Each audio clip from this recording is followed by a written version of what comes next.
BLM Kerala Tamil Nadu Pondicherry. സംസ്ഥാന സർക്കാരിന്റെ സ്വപ്ന പദ്ധതിയായ പ്രിയദർശിനി കാരണം സ്വകാര്യ ബസ് മേഖലയ്ക്ക് ഒരു മാസത്തിനിടെ കോടികളുടെ നഷ്ടമാണ് ഉണ്ടായതെന്ന് ബസ് ഉടമകൾ.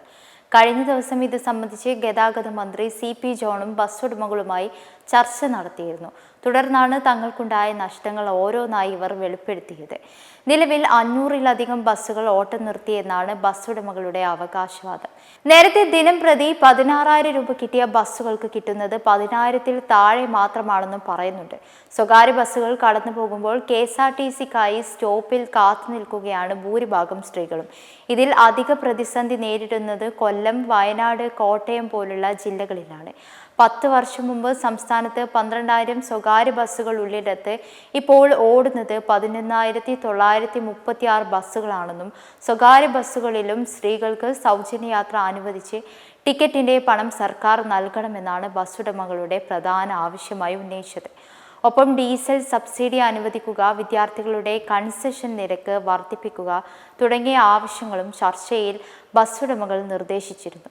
കൂടാതെ വിദ്യാർത്ഥികളുടെ യാത്രാ നിരക്കെങ്കിലും കൂട്ടാതെ മുന്നോട്ട് പോകാനാകില്ലെന്നും ബസ് ഉടമകൾ പറഞ്ഞിരുന്നു. എന്നാൽ ഇത് സംബന്ധിച്ച് കഴിഞ്ഞ ദിവസം SFIയുടെ നേതൃത്വത്തിൽ കൽപ്പറ്റ RTO ഓഫീസിൽ പ്രതിഷേധം നടത്തിയിരുന്നു. കുട്ടികളിൽ നിന്ന് അനധികൃതമായി അധിക തുക ഈടാക്കുന്നതിനെതിരെ നടപടി വേണമെന്നാവശ്യപ്പെട്ടായിരുന്നു SFIയുടെ പ്രതിഷേധം. ഈ സാഹചര്യത്തിൽ KSRTC ബസ്സുകളിൽ സ്ത്രീകൾക്ക് സൗജന്യ യാത്ര അനുവദിച്ചതുവഴി സ്വകാര്യ ബസ് മേഖലയ്ക്കുണ്ടായ പ്രതിസന്ധിയെക്കുറിച്ച് പഠിക്കാൻ സർക്കാർ വിദഗ്ധ സമിതിയെ നിയോഗിച്ചിരുന്നു. മുൻ ഗതാഗത കമ്മീഷണർ കൂടിയായ K. പത്മകുമാർ അധ്യക്ഷനായ 5-അംഗ സമിതി 6 ആഴ്ചയ്ക്കുള്ളിൽ റിപ്പോർട്ട് സമർപ്പിക്കുന്നതിന് തയ്യാറെടുക്കുകയാണ്. സ്വകാര്യ ബസ്സുകൾ സർവീസ് നിർത്തി പ്രതിഷേധം തുടരാൻ ഒരുങ്ങുമ്പോഴായിരുന്നു ഈ സുപ്രധാന ചർച്ച നടന്നത്. തുടർന്ന് ഇനി ബസ്സുകൾക്ക് അധിക വരുമാനം കണ്ടെത്തുന്നതിനായി ബസ്സിനകത്തും പുറത്തും പരസ്യങ്ങൾ പതിക്കാൻ അനുമതി നൽകുമെന്നാണ് മന്ത്രി അറിയിച്ചത്. ഇതിനു പുറമെ സംസ്ഥാനത്ത് സമഗ്രമായ ഒരു ഗതാഗത നയം രൂപീകരിക്കുമെന്നും മന്ത്രി വ്യക്തമാക്കിയിരുന്നു.